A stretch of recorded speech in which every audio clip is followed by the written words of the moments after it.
FM.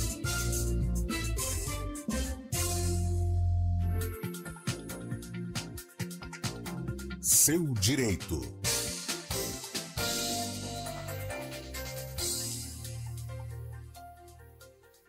Todas as sextas-feiras recebemos o advogado Marcelo Pellegrini, especialista em direito público e eleitoral. Doutor Marcelo, boa tarde, seja bem-vindo mais uma vez. Boa tarde, Guarizo, boa tarde, Tayla. Boa tarde. Boa tarde aos nossos ouvintes. Estamos aí para o nosso bate-papo semanal aí.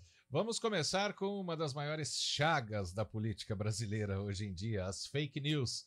O presidente do Supremo Tribunal Federal, o ministro Luiz Roberto Barroso, assinou um acordo com 6 plataformas de redes sociais para combate à desinformação. Essas plataformas: Google, YouTube, Meta, que é Facebook, Instagram, TikTok, Kawaii e Microsoft.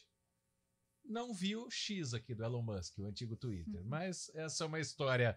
Isso é outra história. A parte. Isso, mas esse acordo é para cortar conteúdos que sejam falsos, que a gente vê em muitas publicações envolvendo política? Não, Guarizo, esse não é um acordo da Justiça Eleitoral com as plataformas. É o primeiro ponto para a gente destacar. Segundo, lá na Justiça Eleitoral, me parece que não há ainda uma composição de convênio a ser assinado. Inclusive, a Google colocou em dúvida se ela vai ou não vai deixar a ferramenta do impulsionamento livre nas eleições. E é uma atividade exclusivamente do Supremo. Então, é bom que se diga isso. Segundo, não é aquele combate das fake news clássicas que nós já conversamos aqui, seja lá notícia sabidamente verídica, seja lá apologia ao genocídio, aos crimes de ódio, às discriminações de sexo, raça, gênero, etc. Mas sim uma forma de combater o desvirtuamento do conteúdo das decisões proferidas pelo Supremo. Ou seja, autoproteção. No lato sensu, acho que comumente falando, podemos até chamar de uma autoproteção. Mas eu entendo, por outro lado, porque as decisões judiciais, primeiro, elas são muito complexas, primeiro do vernáculo, do vocabulário. Tem até um periódico diário aí que toda vez ele brinca bota lá uma decisão do Supremo e bota uma tradução da decisão do Supremo para os próprios advogados no dia a dia, mostrando que o caso às vezes é complexo até para nós mesmos compreendermos. Segundo, as decisões do judiciário, elas têm primeiro uma admissão. O fato de você ter um pedido negado não significa que o julgador discorda de você. Significa dizer que talvez não seja aquela forma apropriada para você trazer a sua resignação e ter o seu pleito acolhido pela justiça. E isso dá uma confusão gigantesca no senso comum.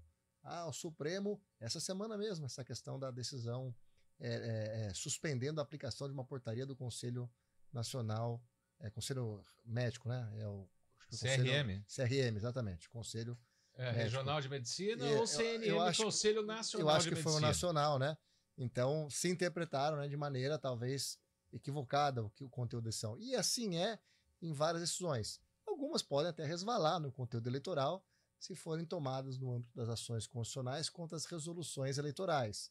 Mas o convênio vale para toda e qualquer, para evitar uma desinformação de toda e qualquer decisão proferida pela Suprema Corte. Agora, doutor, na prática, aí o Guarizo até citou essa questão de autoproteção, como é que vão funcionar essas ações de combate? Porque como diferenciar, o que é desinformação e o que é opinião, por exemplo? Exatamente. Eu não li o texto do convênio como um todo, mas as matérias que eu li de ontem para hoje mostram que o Supremo quer evitar a desinformação.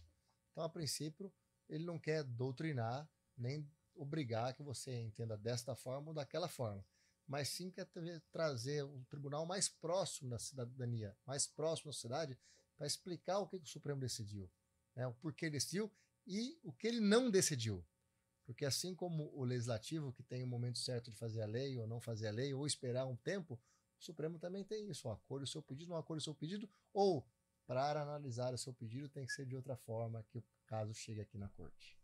Lembrando também, a gente sabe que os ministros do STF, já há alguns anos, têm sido extremamente criticados, as decisões deles. O próprio Barroso ficou, entre aspas, mais famoso lá nos Estados Unidos com a famosa frase "perdeu mané, não amola", de gente que estava amolando.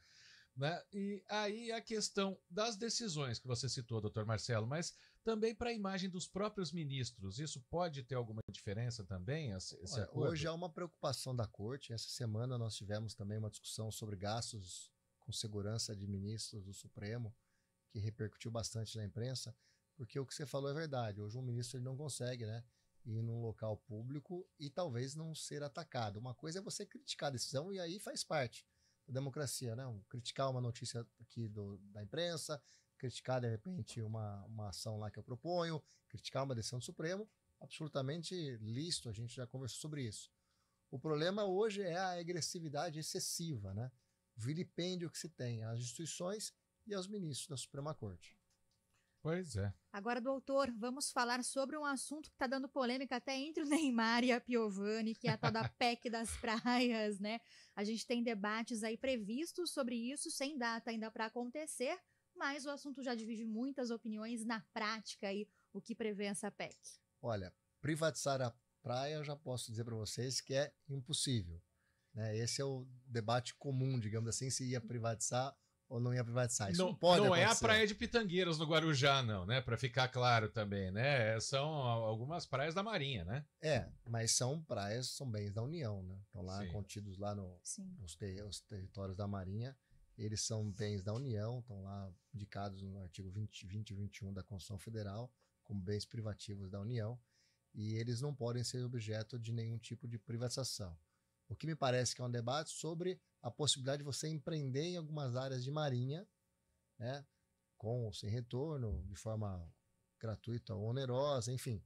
Essa é a discussão. E você, ao fazer isso, cercearia o acesso da população. Então, é um tema que merece muito debate pelo Congresso. Não dá para decidir um tema desse num debate de redes sociais entre duas pessoas, por mais conhecidas que sejam, um debate que precisa ser aprofundado. E se eu não me engano, o BNDES está fazendo um levantamento de todas as áreas da Marinha do Brasil, país inteiro. Tem áreas da Marinha que não ficam nas praias também, propriamente ditas, ficam dentro das grandes cidades, para depois um estudo poder balizar a melhor forma desse aproveitamento dentro do que a Constituição permita.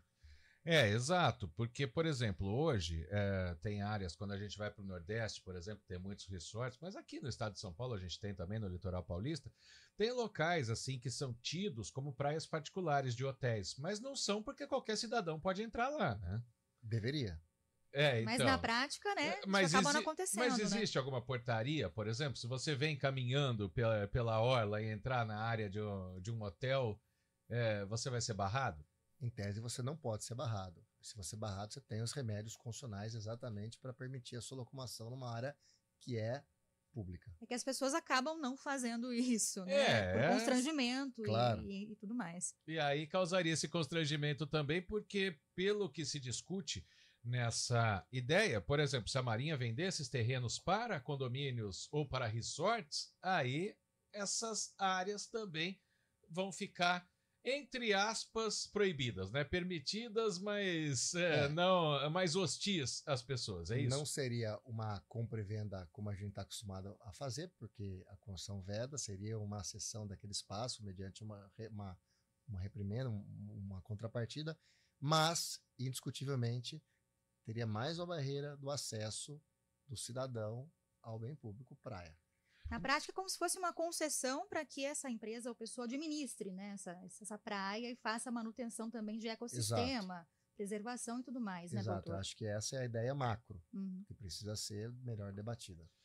Porque, por exemplo, quando se tem uma obra pública, e eu não estou falando de praia, para se abrir avenidas aqui em Campinas, se desapropriou imóveis. Nesse caso, seria uma apropriação, a Marinha vender terrenos para pessoas particulares. Eu acho que não, porque a desapropriação é contra um bem privado. Né? É uma atitude pública que cerceia a liberdade do imóvel, né? De ter o patrimônio, para melhorar o serviço público da coletividade. Nesse caso, me parecia que é um efeito ao reverso, além da área ser pública, e restringiria o acesso da coletividade. No fim das contas, depois de todo esse barulho, ainda vai demorar para se aprovar ou não? Com certeza. Primeiro, que a gente também já conversou aqui, uma emenda constitucional não tem um procedimento simples de aprovação, né? Ela tem quóruns qualificados, vários escrutínios, quórum alto, para ser aprovado. E mais do que isso, é um tema que, no mérito, precisa de uma profundidade maior de uma discussão. Vai longe ainda. Doutor Marcelo Pellegrini, então, com a gente, o especialista em Direito Público. Doutor, muito obrigada, viu, pela participação. Uma ótima tarde, até sexta que vem. Muito obrigado, Taira. Um bom final de semana a você, ao Guarizo e aos nossos ouvintes. Obrigado, doutor Marcelo. Intervalo aqui no Estúdio CBN, 3h20.